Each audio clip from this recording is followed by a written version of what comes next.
अस्सलाम वालेकुम नाज़रीन, प्रोग्राम दिन भर में आपको खुशामदीद कहता हूँ। मैं हूँ ज़ीशान बशीर। आज प्रोग्राम में हम सबसे पहले बात करेंगे इंतहाई अफसोसनाक वाक़े की। इस्लामाबाद में खुदकुश हमला हुआ जिसमें कई शहादतें हुई हैं। तल्लाई कला की इमाम बारगाह में नमाज जुमा के दौरान ये खुदकुश धमाका हुआ जिसमें इंसानी जानों का बड़ा ज़िया हुआ है। इब्तदाई इत्तलात के मुताबिक इस दिलखराश सानहे में 31 अफराद शहीद और 150 से ज़ायद ज़ख्मी हो चुके हैं। धमाके की शिद्दत इतनी ज़्यादा थी कि करीबी इमारतों के शीशे टूट गए और दूर दूर तक भी धमाके की आवाज़ सुनी गई, जिससे अवाम में खौफ और सदमे की लहर दौड़ गई। जाए हादसा पर मौजूद अपने नुमाइंदगान से बात करते हैं कि क्या सूरत हाल है, अब तक की तहकीकात में क्या कुछ सामने आया है। वसीम चौधरी ने हमें ज्वाइन किया है और पिम्स अस्पताल से मौजूद होंगे हमारे नुमाइंदे उस्मान जब्बार, उनसे भी इस हवाले से बात करेंगे।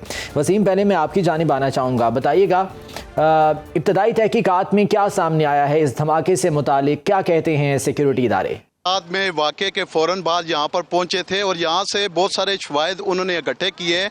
अभी इनिशियल तौर पर यहाँ पर जो कानून नाफिज करने वाले इदारों के लोग पहुँचे थे, उन्होंने इब्तदाई तौर पर कुछ नहीं बताया, लेकिन हमारे ज़राए का ये कहना है कि ना सिर्फ इमाम बारगाह के जो CCTV कैमरे थे उनकी फुटेज जो है यहाँ से कलेक्ट की गई है, बल्कि गिरदोनवा की बहुत सारी इमारतों और घरों में जो CCTV कैमरे थे उनकी भी फुटेज हासिल की गई है, ताकि जो खुदकुश बमबार था उसके मतलब उसके मतलब जान सके कि वो कहाँ से आया था और उसके साथ कितने लोगों ने मावनत की थी और वो किन किन रस्तों से आया है। लेकिन इब्तदाई तौर पर यहाँ पर पुलिस के किसी भी ऑफिशियल ने यहाँ पर कोई स्टेटमेंट नहीं दी, लेकिन हमारे ज़राए का ये कहना है कि तकरीबन नमाज जुमे का वक्त था जब इमाम बारगाह में काफ़ी तादाद में यहाँ पर शहरी जो है वो नमाज जुमा की अदायगी के लिए पहुंचे हुए थे और उस वक्त ना सिर्फ खुदकुश बमबार की जानिब से फायरिंग पहले इनिशियल तौर पर की गई और उसमें सिक्योरिटी गार्ड को निशाना बनाया गया।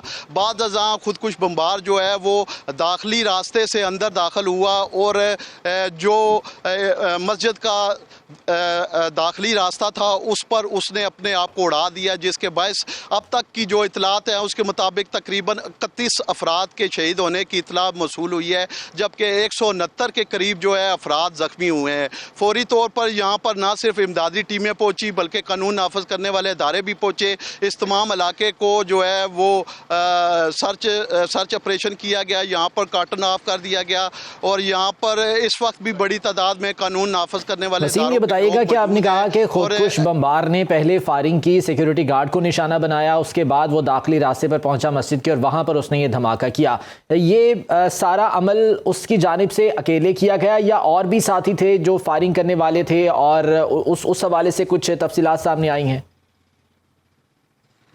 जी बिल्कुल, ऐनी शाहिदीन का ये कहना था कि चूँकि नमाज जुमा की अदायगी चल रही थी तो उस वक्त फौरी तौर पर यह नहीं देखा जा सका कि यहाँ पर एक खुदकुश बमबार था या उसके साथ मावनत के लिए दीगर लोग भी थे। इसीलिए मुख्तलिफ हमारे पुलिस के अफसरान से बात हुई है, उनका ये कहना है कि CCTV फुटेज इमाम बारगाह में जो मुख्तलिफ यहाँ पर गिरदोनवा की आबादी में जो कैमरे लगे हुए हैं उसकी फुटेज हासिल करने का मकसद भी यही है कि हम असल हक़ाइक़ तक जो है वो पहुंच सके। अभी इनिशियल तौर पर उन्होंने कुछ भी कहने से गुरेज किया है और पुलिस का अभी तहकीकात का सिलसिला जारी है। वसीम, आप साथ ही मौजूद रहिएगा। अस्पताल में इस वक्त उस्मान जब्बार मौजूद हैं पिम्स में, उनसे वहाँ की सूरत हाल जानते हैं। उस्मान, बताइएगा कितने ज़ख्मी अब तक यहाँ पर लाए गए हैं, उनकी हालत कैसी है और क्या सूरत हाल है अस्पताल में? जी बिल्कुल, जब ये अफसोसनाक वाक़या रुनमा हुआ तो जितने ज़ख्मी थे उनकी ज़्यादा तादाद जो है पिम्स अस्पताल में लाई गई थी। जब हम यहाँ पर पहुँचे तो यहाँ पर उस वक्त जो है तकरीबन जो डेड बॉडीज़ बताई जा रही थी, अब तक जो यहाँ की तर्जुमान है डॉक्टर अनीता जलील, उनकी जानिब से जो कन्फर्मेशन की गई थी वो ये है कि यहाँ पर 12 अफराद जो है वो यहाँ पर जब लाए गए तो उनकी शहादत हो चुकी थी। इसके अलावा जो ज़ख्मी की बता रहे हैं कि तकरीबन अब तक जो पिम्स में है वो उनकी तादाद अब तक सिर्फ और सिर्फ जो है वो 50 है।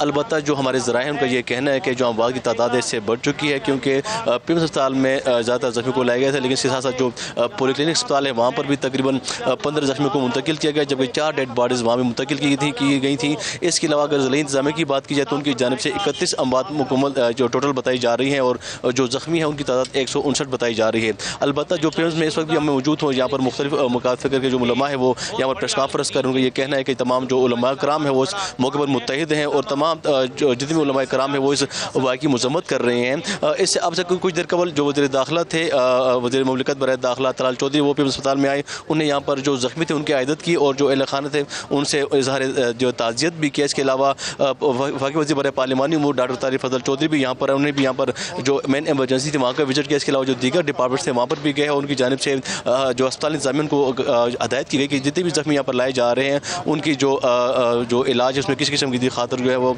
कोताही न की जाए। अलबत्ता जो पिम्स अस्पताल जो इंतज़ामिया उनकी जानिब से कहा गया है कि जब यह धमाका हुआ था उसके फ़ौरन बाद ही यहाँ पर एमरजेंसी नाफिज कर दी गई थी। तमाम डिपार्टमेंट्स के जो हेड थे उनको हदायत की गई थी कि जितने भी यहाँ पर जो डॉक्टर्स हैं वो यहाँ पर 24/7 रहेंगे। इसके अलावा जो अमला था उनकी छुट्टियाँ मनसूख कर दी गई थी, और जो न्यूरो डिपार्टमेंट है और जो मेन एमरजेंसी है उसमें भी तमाम स्टाफ की जो छुट्टियाँ थी वो मनसूख करके उनको यहाँ पर हाई अलर्ट जारी कर दिया गया था। और इंतज़ामिया का ये कहना है कि यहाँ पर अब भी जो मुख्तलिफ जब धमाका हुआ तो ज़्यादातर जो ज़ख्मी थे उनके जो मकामी अस्पताल थे, जो प्राइवेट अस्पताल थे वहाँ पर मुंतकिल किया गया था। अलबत्ता अब जब हम यहाँ पर मौजूद हैं तो अब इस वक्त भी जो मुख्तलिफ अस्पतालों से जो ज़ख्मी है, जो मामूली ज़ख्मी है या दीगर जो ज़ख्मी है, उनको भी यहाँ पर मुंतकिल किया जा रहा है और लाया जा रहा है। उस्मान साथ ही मौजूद रहिएगा, वापस आता हूँ आपकी जानिब। वसीम, ये बताइएगा कि इस्लामाबाद जैसे शहर में इस तरह से खुदकुश हमलावर का पहुँच जाना और वहाँ पर जो है वो एक मस्जिद को निशाना बनाना डेफिनेटली बहुत सी चीज़ों की तरफ ये इशारा करता है कि ये खुदकुश हमलावर वहाँ पर पहुँचा कैसे, ये खुदकुश मवाद वहाँ पर जो है वो कैसे पहुँचा, धमाका खेज मवाद कैसे पहुँचा। इस हवाले से जो सिक्योरिटी इदारे हैं उनकी जानिब से अब तक कुछ मौक़िफ़ सामने आ सका है? बिल्कुल बहुत बड़े सवाल हैं, लेकिन इंतज़ामिया की जानिब से अभी खामोशी है। एक तो मैं ये बताता चलूँ कि ये वफाकी दारुल हुकूमत का मज़ाफ़ाती इलाका है, ये थाना शहजाद टाउन की हदूद है और तरलाई का इलाका है। अगर हम इसके हवाले से बात करें तो तरलाई जो है वो एक्सप्रेस वे से मैं आपकी जानिब वापस आता हूँ, ज़रा रुकिएगा, मैं आपकी जानिब वापस आता हूँ। ताहिर आलम साहब ने हमें ज्वाइन किया है जो कि आईजी हैं। बहुत शुक्रिया ताहिर आलम खान साहब आपके वक्त का। सबसे पहले तो ये इंतहाई अफसोसनाक वाक़या है जो कि पेश आया है इस्लामाबाद में, जहाँ पर एक मस्जिद में खुदकुश धमाका किया गया। क्या कहेंगे सिक्योरिटी के हवाले से, इस्लामाबाद जैसे शहर में इस तरह का वाक़या पेश आना ये किन चीज़ों की तरफ ये निशानदेही करता है, स्पेशली अगर हम सिक्योरिटी के हवाले से बात करें? काफ़ी तशवीशनाक है, बिलखसूस जब आज से 2 दिन कबल हमारी डिस्ट्रिक्ट कोर्ट्स के बाहर गेट के पास ही धमाका हुआ था, तो उसके बाद हमें काफ़ी अलर्ट हो जाना चाहिए था। अगरचे इस्लामाबाद पुलिस ने, हम देखते हैं कि पिकेट्स में बेइंतहा इजाफा किया और जगह जगह आप देखते हैं कि लंबी लाइनें लगी हुई होती हैं जो तलाशी ली जा रही होती है, लेकिन मेरा ख्याल ये काफ़ी नहीं था। हमें कुछ और इक़दाम भी करने चाहिए थे। उनमें से एक कदम ये था कि हम प्रॉपर किस्म के कॉम्बिंग ऑपरेशन करते। कॉम्बिंग ऑपरेशन ये है कि एक ख़ास आबादी को पहले तो चारों तरफ नाके लगा दिए जाते हैं, फिर उस आबादी में घुसकर मालूमात हासिल की जाती हैं कि यहाँ नए लोग कौन आए हैं, मशकूक लोग कौन आए हैं, उनसे पूछगिछ की जाती है और फिर जहाँ जरूरी हो उनकी तलाशी भी ली जाती है उन घरों की। और लेकिन ये ऑपरेशन अगर किए भी गए हैं तो उस तरीके से नहीं किए गए कि पिकटिंग जो है पूरी की जाती और उसके बाद ये तलाशी का अमल शुरू किया जाता। और सबसे बढ़कर ये है कि हमें इंफॉर्मेशन कलेक्शन जो है इसकी तरफ तवज्जो देनी होगी।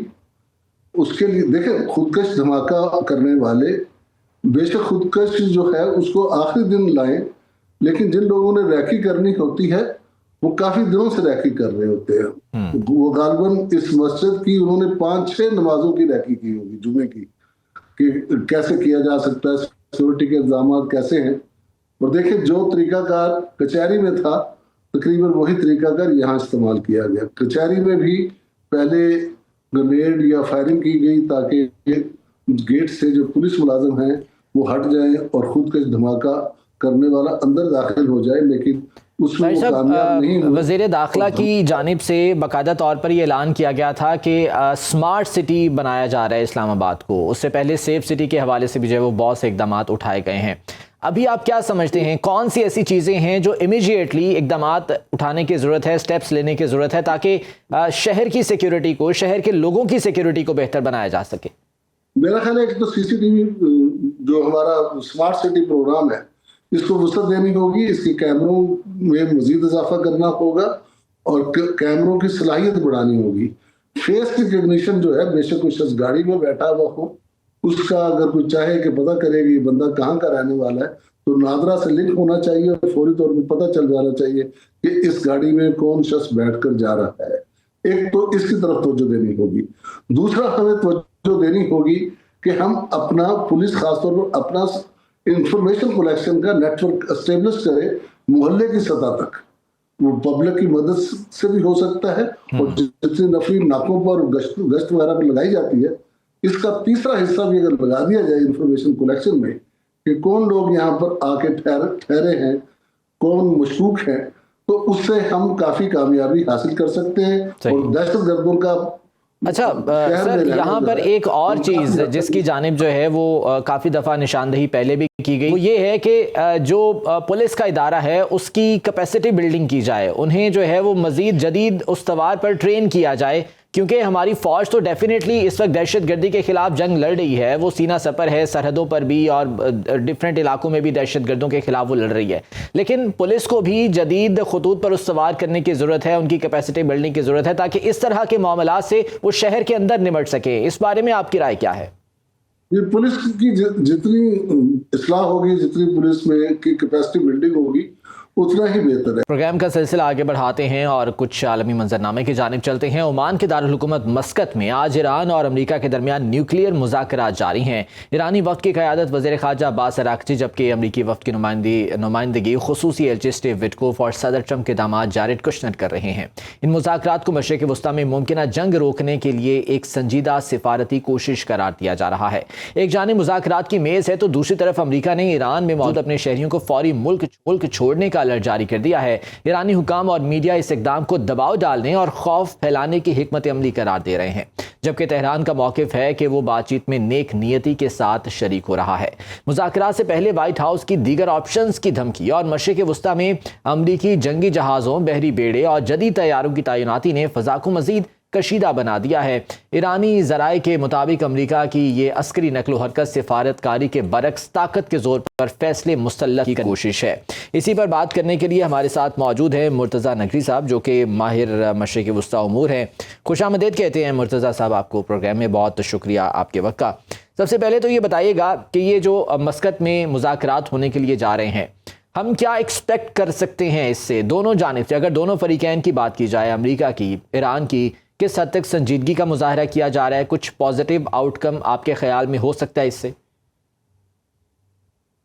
बहुत शुक्रिया, आपने प्रोग्राम में शामिल होने का मौका दिया। देखिए, मैं इन मुज़ाकरात से खास मुतमईन नहीं हूँ। उसकी कुछ बुनियादी वजूहात हैं। पहली बुनियादी वजह यह है कि अमेरिका ने अपने नुमाइंदों का, जिनका आपने जिक्र किया, वेटकोफ और ट्रंप के जो दामाद हैं, उनके साथ साथ एक सेंटकॉम का नुमाइंदा भी रखा है। ये इस बात की दलील है कि सेंटकॉम का नुमाइंदा कोशिश करेगा मुज़ाकरात को खराब करे और जंग की धमकी दे, वरना ये तरीका नहीं है कि आप सियासी सतह पर जो मुज़ाकरात हो रहे हैं उनके अंदर अस्करी लोगों को शामिल करें। यही काम ईरान भी कर सकता था, एक बुनियादी वजह।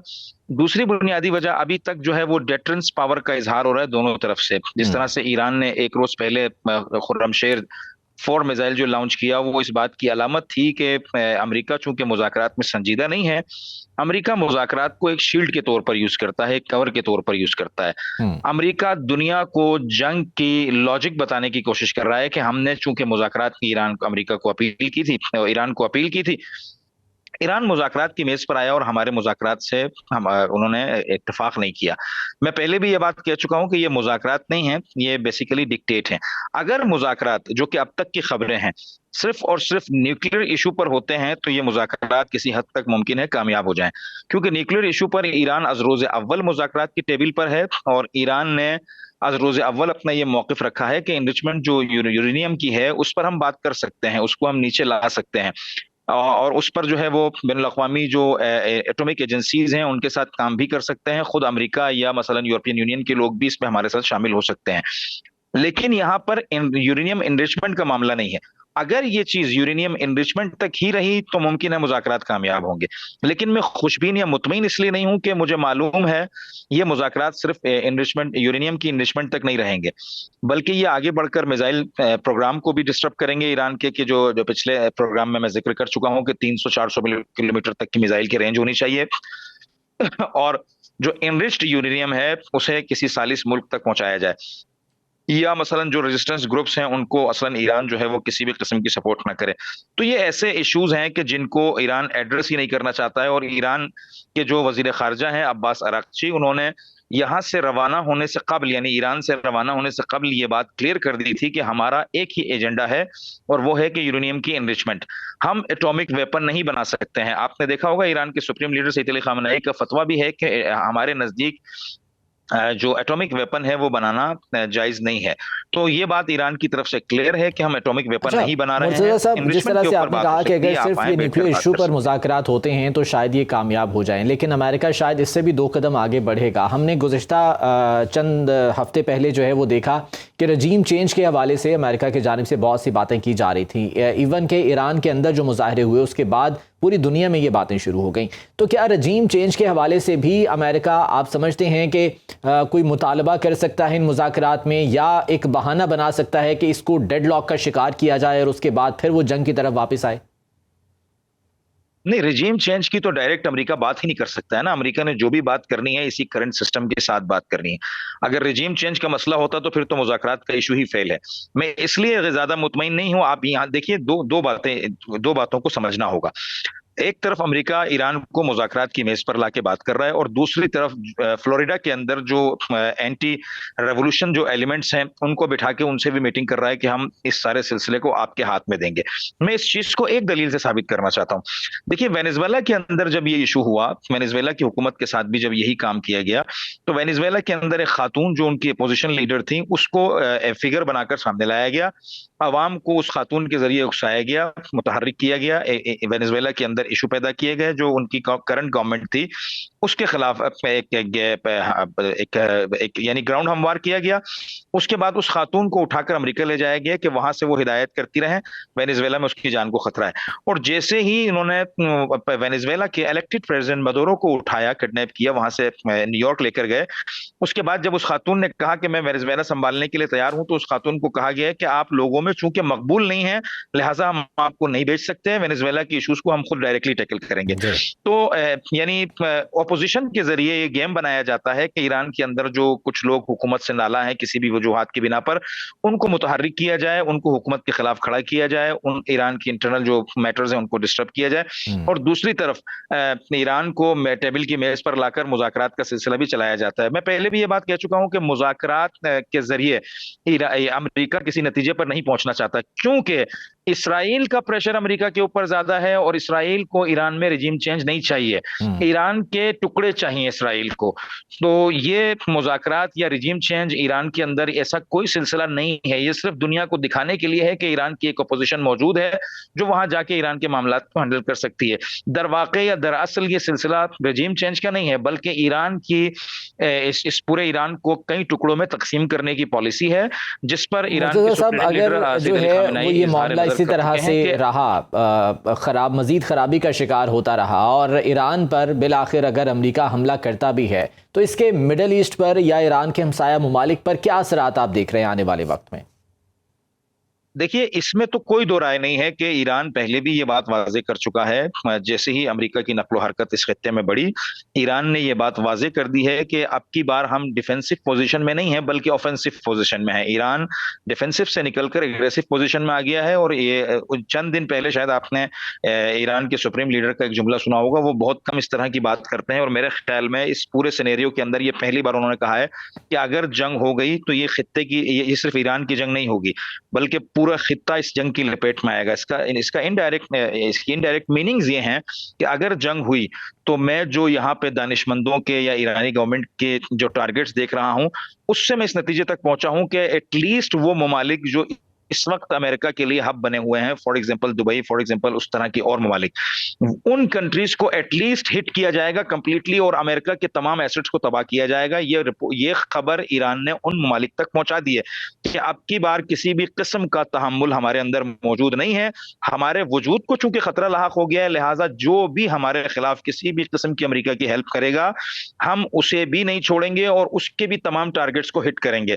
दूसरा अहम नुक्ता जो ईरान ने ट्रांसफर किया है वो आप जानते हैं, जो आबनाए हुर्मुज है उसको मुकम्मल सील किया जाएगा। और तीसरा अहम नुक्ता, अगर हमारे तेल के असासों को हिट किया गया तो हम इस पूरे खित्ते में तेल के असासों को हिट करेंगे, अगर हम नहीं तो कोई नहीं।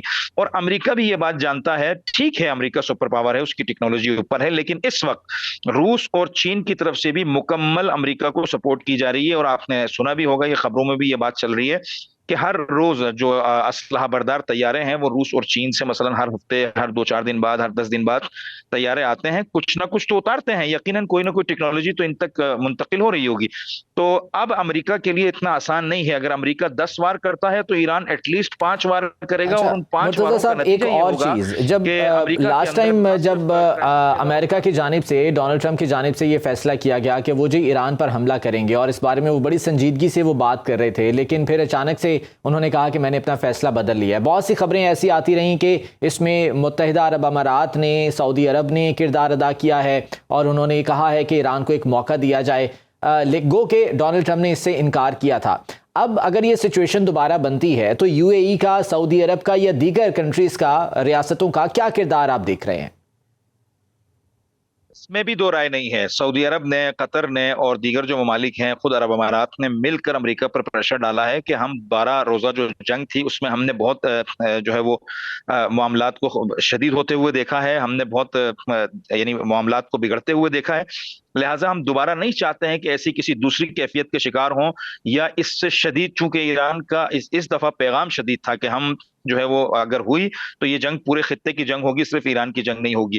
तो ये कुछ ऐसी चीजें थी कि ये यकीनन किसी भी मुल्क के लिए, खास तौर पर जो गल्फ की अरब कंट्रीज हैं उनके लिए बहुत ही नाकाबिल तहम्मुल ये सिचुएशन है, क्योंकि उनके ममालिक इंतहाई आराम, लग्जरी और अयाशी की जिंदगी गुजारने वाले ममालिक हैं। ऐसे किसी सिनेरियो को वो तहम्मुल नहीं कर सकते हैं। तो ये जो संजीदा पैगाम, या आप यूं समझ लीजिए कि शिद्दत से भरपूर पैगाम जो ईरान की तरफ से गया, उसने ये इज़्तिराब पैदा किया और इन तमाम ममालिक ने मिलकर अमेरिका से कहा कि आप इस स्टेज पे ना आइए कि खुद हमारे लिए भी और आपके लिए भी इस खित्ते के अंदर जो है नाअमनी की फिजा पैदा हो जाए या हम जो है वो बहरान से दो चार हो जाएं। चूंकि बहरान सिर्फ और सिर्फ इन ममालिक के लिए नहीं रहेगा, बल्कि अमेरिका के लिए भी ऐसा शदीद बहरान पैदा होगा इस खित्ते के अंदर कि दोबारा सिमटना और अपनी पोजीशन पे आना अमेरिका के लिए मुमकिन नहीं होगा। मैं फिर ये कह रहा हूँ, गो के ईरान शदीद तरीन नुकसान उठाएगा, लेकिन फिर वो किसी को इस काबिल भी नहीं छोड़ेगा। हम वो जो उर्दू में मशहूर कहावत है, हम तो डूबेंगे सनम तुमको भी ले डूबेंगे वाली यकीनन कैफियत बरपा हो जाएगी। ठीक, चलें, उम्मीद करते हैं कि ये जो मुज़ाकरात हो रहे हैं इसका कुछ पॉजिटिव आउटकम दिखाई दे और दोनों फरीकैन जो है वो संजीदगी के साथ बातचीत की जानिब बढ़े। बहुत शुक्रिया, मुर्तज़ा नकवी साहब हमारे साथ मौजूद थे और इस बारे में सारे ख्याल कर रहे थे। प्रोग्राम में यहाँ वक्त है एक ब्रेक का, वापस आएंगे, गुफ्तगू का सिलसिला आगे बढ़ाएंगे। एक गाना जो कि बरसों बाद एक बार फिर से हमारी समातों की जीनत बन चुका है और रस खोल रहा है हमारे कानों में, वो है दिल हुआ बो काटा। और इसकी वजह यह है कि लाहौर एक बार फिर से बसंत के रंग में रंग चुका है। 3 दिन नॉन स्टॉप बसंत बहार के साथ साथ शहर की फजा बो काटा से गूंज उठी है। रात 12 बजते ही छतों पर मंचलों की बहार आ गई, आसमान रंग रंगी पतंगों से सज गया और गली मोहल्लों में खुशी का समा है। हुकूमत पंजाब बसंत को सकाफत के फरोग की अलामत करार दे रही है। शहरियों के लिए फ्री ट्रांसपोर्ट है, फुल प्रूफ सिक्योरिटी, हिफाजती SOPs पर भी जोर दिया गया है। बसंत पर नए और पुराने गानों की धूम है। गुलकारों के भंगड़ा गीतों ने समा बांध दिया है, जबकि जेन जी अपनी पहली बसंत फुल ऑन अंदाज में मना रही है। पुराने गीत, जैसा कि मैंने अभी जिक्र किया, कि दिलों पर राज कर रहे हैं। दिल हुआ बो काटा एक बार फिर से बसंत का नंबर 1 गाना बन चुका है। लाहौर में बसंत के पहले रोज़ हर तरफ पतंगों के रंग हैं। लाहौरी लड़कियां ऐसे त्यौहार को मनाए बगैर आखिर कैसे छोड़ सकती हैं। मोहल्लों, गली कूचों, छतों के अलावा तालीमी इदारों में भी बसंत के हवाले से फेस्टिवल्स का इनेकाद किया गया है। ज़ैनब शहबाज इस वक्त लाहौर में लिबर्टी में मौजूद हैं, उनसे जानते हैं कि कैसे हैं बसंत के आज। ज़ैनब, बताइएगा, रात 12 बजते ही जो है वो लोगों ने खुशियां सेलिब्रेट करना शुरू कर दी। खुशियां तो गो के पिछले चंद दिनों से ये जारी थी, खरीदारी हो रही थी, तैयारियां हो रही थी, लेकिन अब प्रैक्टिकली बाकायदा पतंगों की तरफ, डोर की तरफ जो है वो बात आ गई। तो क्या माहौल आप यहाँ पर देख रही हैं आज पहले रोज़ बसंत के? जी बिल्कुल, देखिए आज पहला रोज़ था और बाकायदा तौर पर रात को इस चीज़ का इंतज़ार किया गया 12 बजे और पतंगबाजी का सिलसिला शुरू किया जाए, चूँकि पिछले 2 हफ्तों से ये तैयारियों का सिलसिला जारी था।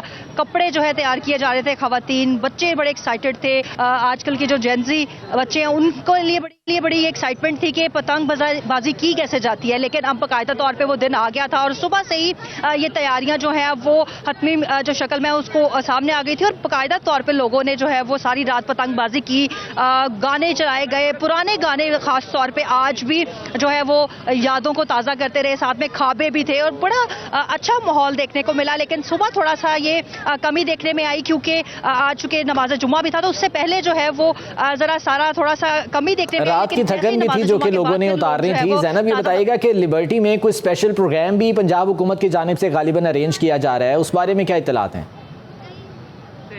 जी बिल्कुल, देखिए यहाँ पे चूंकि 3 दिन का ये फेस्टिवल है तो पंजाब हुकूमत ने कोशिश की है कि लोगों को पूरी तरह से इंटरटेन किया जाए बसंत के मौके पे। तो लिबर्टी चौक पे इस वक्त काफ़ी ज़्यादा रश है और यहाँ पे भी रंगारंग प्रोग्राम किया जा रहा है सकाफती, चूँकि ये फेस्टिवल है तो यहाँ पे ढोल वाले मौजूद हैं, बाकायदा एक स्टेज लगाया गया है, पुराने गाने जो हैं यहाँ पे स्पीकर्स पे लगाए गए हैं। इसके अलावा लोगों की आमद का सिलसिला जारी है, छोटे बच्चे, मनचले, फैमिलीज बाकायदा तौर पर बड़ी यहाँ पे आ रही हैं और जो लोग कुछ अपने घरों में बसंत मना रहे हैं, लेकिन दूसरी तरफ जो है वो एक समझ लें तफरीह गाह भी यहाँ पे बन चुका है और बाकायदा तौर पे लोग एंजॉय कर रहे हैं। छुट्टी को तो वो एंजॉय कर ही रहे हैं, लेकिन बसंत के इस फेस्टिवल को वो डबल एंजॉय कर रहे हैं कि यहाँ पे जितने भी मॉडल्स लगे हैं पतंगों के बड़े और प्रोग्राम्स जो है वो वक्तन फवक्तन किए जा रहे हैं। जितने भी फनकार हैं वो अपने सकाफती जो है वो गाने और ढोल और उसके रक्स भी पेश कर रहे हैं। तो वो ये सारी एक्साइटमेंट है जो लाहौरी जो है एंजॉय कर रहे हैं। खास तौर पर आज बड़ी एक अच्छी चीज़ देखने को मिली कि बच्चे और खवातीन जो है वो बाकायदा तौर पे इस त्यौहार के ऊपर तैयार होकर उन्होंने खुद से पहने, परांदे पहने, ज्वेलरी पहनी और बाकायदा तौर पे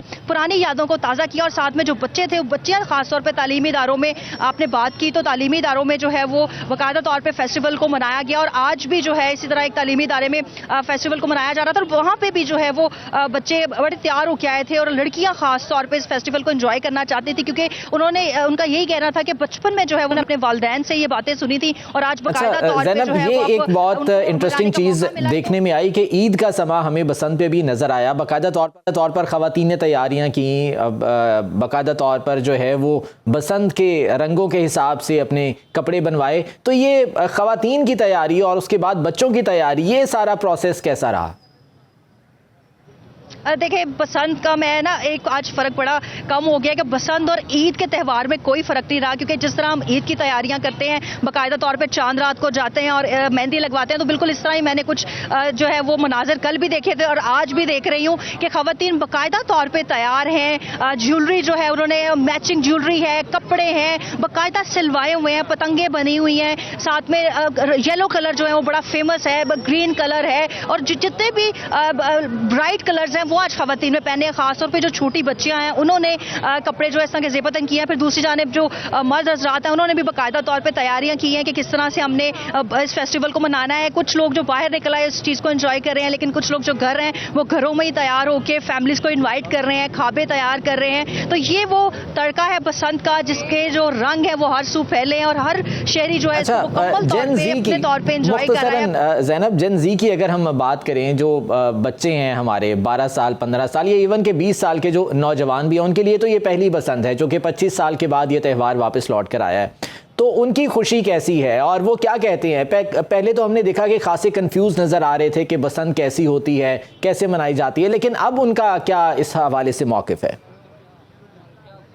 अच्छा, अब बड़े एक्साइटेड नज़र आ रहे हैं क्योंकि पिछले 2 हफ्ते जो तैयारियां रही, मेरा ख्याल में उन्होंने फैमिली से, दोस्त बाप से, फिर हमारे पास इंटरनेट की सहूलत जो मौजूद है उससे उन्होंने बहुत सी इन्फॉर्मेशन ली और बाकायदा जो मैं तालीमी इदारे में भी गई, फिर मैं लिबर्टी में भी यहाँ पे मौजूद और बहुत छोटी छोटी बच्चियाँ बाकायदा तौर पर पतंगों के नाम जानती थी, किस तरह से उड़ानी है वो जानते थे। क्योंकि इंटरनेट जनरेशन है तो इन्होंने इंटरनेट से बहुत ज़्यादा हेल्प ली और गूगल से, यूट्यूब से डेफिनेटली बहुत सी चीज़ें सीख ली। ज़ैनब शहबाज लिबर्टी से हमारे साथ मौजूद थी और इस बारे में हमें आगाह करी थी।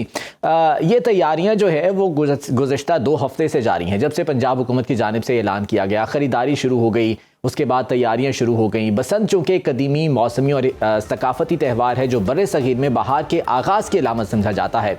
इसका ताल्लुक फरवरी के महीने मौसम सरमा के अख्ताम और नई फसलों की आमद से है। इमरान भट्टी हमारे नुमाइंदे इस वक्त अंदरून शहर में मौजूद हैं और अंदरून शहर चूँकि सकाफती हब कहलाता है लाहौर का, उनसे वहाँ की सूरत हाल जानते हैं। इमरान, क्या रंग देख रहे हैं बसंत के यहाँ पर आप? फेस्टिवल का आगाज़ हो चुका है। लाहौरिये जो है भरपूर तरीके से बसंत मना रहे हैं।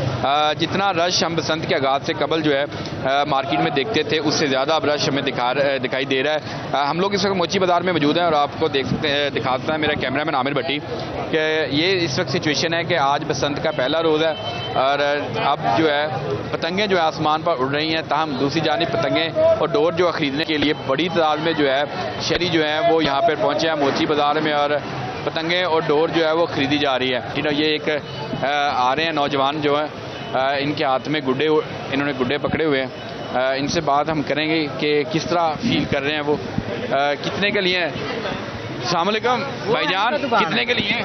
ये सर 800 400 इधर 2-2 हज़ार के दे रहे हैं। आगे बहुत सस्ते लगे हुए हैं। अच्छा, आगे सस्ते हैं? हाँ जी, आगे बहुत सस्ते हैं। तावा कौन सा है? ये तावा 800 रुपए का है और बहुत सस्ता 800 रुपए। हाँ जी, वो सस्ता है। इधर 2000 का दे रहे हैं तावा। हाँ जी, इधर दे रहे हैं 2000 का। वो एंड पर दुकान उन्होंने इतनी महंगी बसंत मना रहे हैं आप? भाई मनानी पड़ रही है, पैसा बहुत है ना। अभी डोर शार्ट है, डोर मिल ही नहीं रही। डोर का क्या कहते हैं? डोर मिल ही नहीं रही है, हमने सारी मार्केट छान ली है। अमीर बंदे की सर बसंत है, ये अमीर बंदे की। अब यानी कि बसंत जो है ये भी अमीरों की बना दी? ये भी अमीरों की बन गई। गरीब बंदे ने 500 हज़ार का कहाँ से गुड्डा लेना है? 800 इतना महंगा दे रहे, पिन्ना मिल नहीं रहा, चरखी मिल नहीं। बसंत मनाएंगे नहीं, इसको थोड़ा पसंद है भाई, अमीरों की पसंद है। अमीरों की पसंद है। ये अमीरों की पसंद क्यों बन गई है? बस बना दी गई है। ये अब रेट ही बहुत हो गए हैं। ये 150-200 तक हो तो समझ भी आती है। कल 600-700 तक 8000 तक पहुंच गया। अब तो रेट ही बहुत है। गरीब आदमी के जो बच्चे हैं वो आसमान को देख रहे हैं, बेचारों के पास नहीं है गुड़ी डोर। वो अपने पापा मामा को कहते हैं कि हम हमें ला के दें, वो कहाँ से वोट करें? नहीं ले सकते, मैं नहीं कर सकता, मायूस हो गए। तो बस ऐसे ही है, परेशान ये है कि हम लोग लूट के काम कर सकते हैं कि बेटा ये लूट लिया तो आप ले लो। डोर गुड्डी लेने? हाँ जी। मिली है?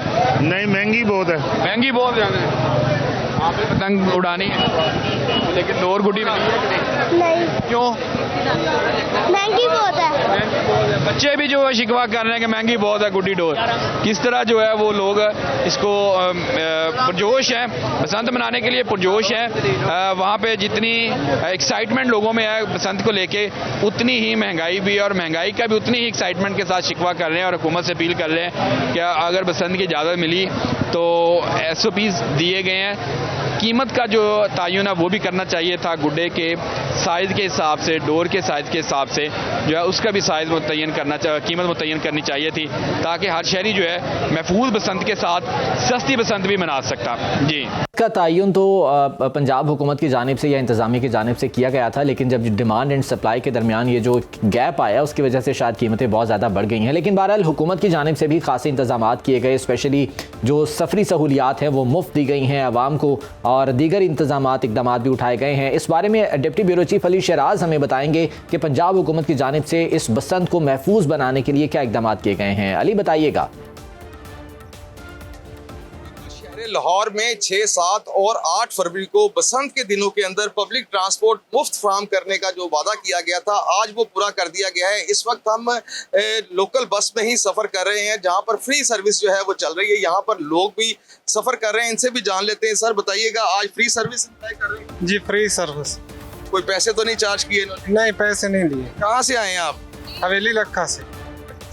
जी बताइएगा, आज फ्री सफ़र एंजॉय कर रहे हैं? फ्री मैं रोज ही फ्री करता हूँ। जी फ्री से। कहाँ से आ रहे हैं आप? मैं जलालपुर पटिया से। कहाँ, बसंत के लिए आए हैं? हाँ जी। यहाँ पर लोग जो फ्री सर्विस को एंजॉय कर रहे हैं, साथ साथ वो अपनी फैमिलीज, अपने रिश्तेदारों को मिलने के लिए भी इन्हीं फ्री सर्विस के साथ जो है वो यहाँ से गुजर रहे हैं। और ये टिकट कहाँ से आई है? जीरो? हाँ जी, जीरो। बगैर पैसों के टिकट? हाँ जी, हाँ जी, जीरो। जीरो पैसों की टिकट है, कोई पैसा चार्ज नहीं किया जा रहा है। ये जो पंजाब गवर्नमेंट ने ऐलान किया था कि फ्री बस सर्विस जो है वो फराहम की जाएगी। इसके साथ साथ मैं आपको ये भी बताता चलूँ कि हमारे स्टाफ पे भी आ गए हैं लोग यहाँ पर जो फ्री सर्विस जो है एंजॉय कर रहे हैं बस की। और पब्लिक ट्रांसपोर्ट की बात की जाए तो मास ट्रांजिट अथॉरिटी ने और लाहौर पंजाब ट्रांसपोर्ट कंपनी ने बाकायदा फ्री बस सर्विस का जो है वो ऐलान किया था, जिसके अंदर रोज़ाना की बुनियाद पर तकरीबन 6 लाख अफराद जो हैं वो फ्री बस सर्विस की जो सहूलत है उसको इस्तेमाल कर सकेंगे। इसके साथ साथ ये भी मैं आपको बताता चलूँ कि ये तीनों दिन सर्विस जो है वो मुकम्मल तौर पर फ्री रहेगी। जी, खुशाइंद है कि फ्री सर्विस ट्रांसपोर्ट की आवाम को मिली है ताकि वो एक जगह से दूसरी जगह बगैर किसी परेशानी के ट्रैवल कर सकें।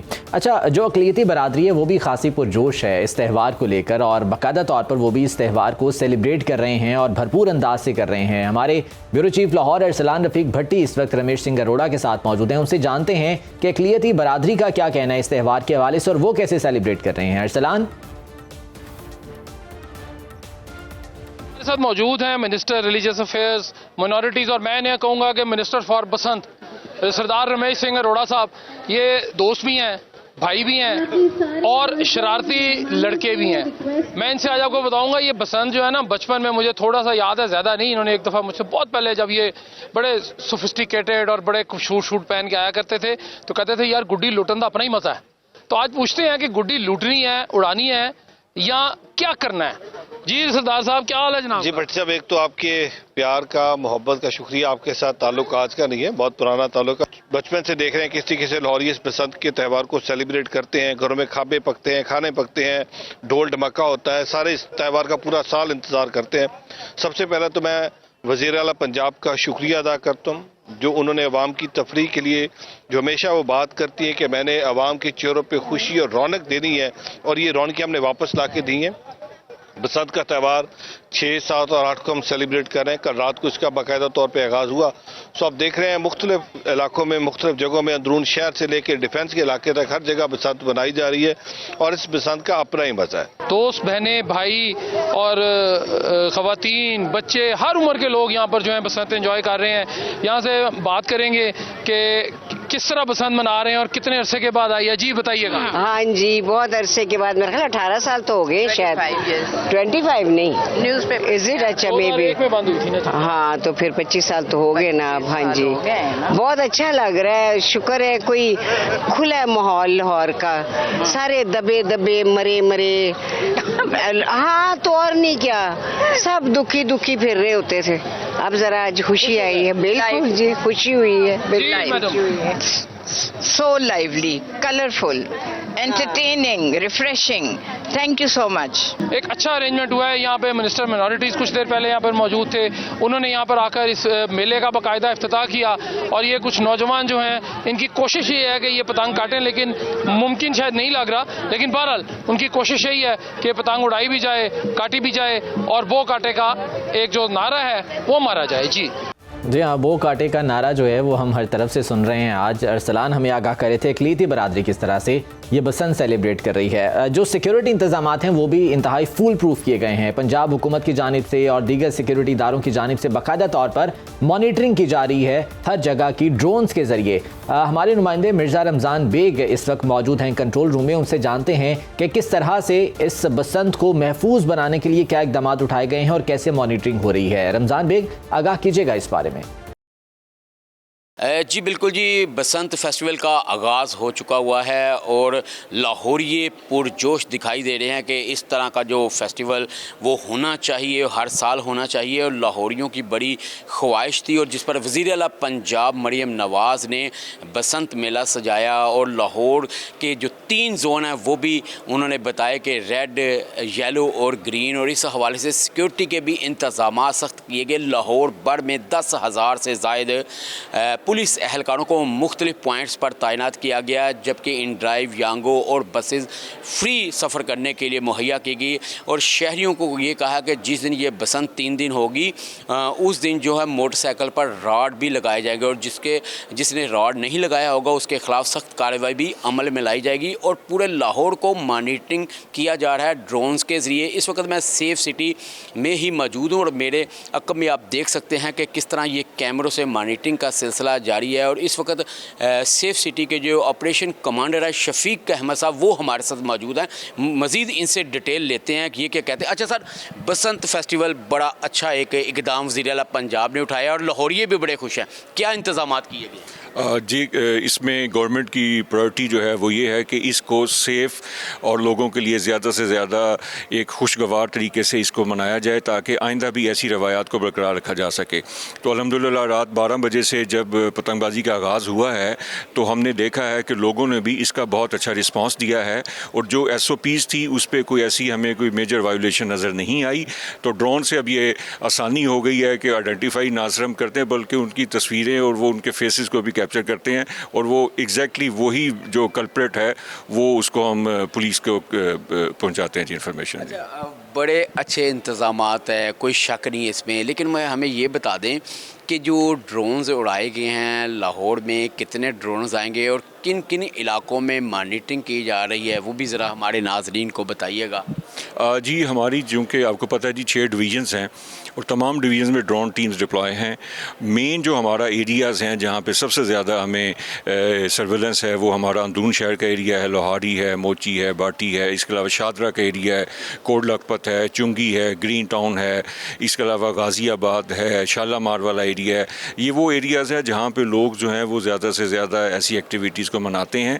इसके अलावा आपने जैसे अभी अपने इंट्रो में भी कहा कि हमारे जो मेन फ्लाईओवर्स हैं लाहौर में जहाँ पे सबसे ज़्यादा खदशा होता है कि जो डोर है उससे कोई नुकसान ना हो, तो उनको ख़ास तौर पे हमने कैमरा के जरिए मॉनिटर किया जा रहा है। आप ये देख रहे हैं कि हमारे ये फ्लाईओवर्स जो हैं जितने भी हैं चाह के उनको हमारी जो फील्ड टीम्स हैं वो भी जो पीडू हमारी जो गाड़ियाँ हैं रिस्पॉन्स यूनिट की उनके ऊपर भी कैमराज हैं, उनसे भी मॉनिटर किया जा रहा है। ड्रोन टीम्स अपनी पेट्रोलिंग कर रही हैं। तो अल्हम्दुलिल्लाह इसको सेफ़ और सिक्योर बनाने के लिए जो भरपूर इंतजामात हैं गवर्नमेंट के जो SOPs हैं उस पर अमल दरामद करवाया जा रहा है। अच्छा ये बता दें लाहौरिये बसंत मनाने में मसरूफ़ है, अभी भी पतंगबाजी खूब हो रही है। लोगों ने कहा है कि जनाब बड़ा अच्छा इकदाम वज़ीर आला पंजाब ने उठाया। आप एज SP जो ऑपरेशन कमांडर सेफ सिटी लोगों को क्या पैगाम देंगे? देखें जी गवर्नमेंट ने एक बहुत बड़ा स्टेप लिया कि इतने अरसे से जो फेस्टिविटी जो एक त्यौहार जो था जो कि एक हमारी पहचान हुआ करता था लाहौर में, वो उसको चंद वजूहात की बिना पे उसको बैन किया गया था, उसको रोका गया था ताकि लोगों की सेफ्टी के हवाले से।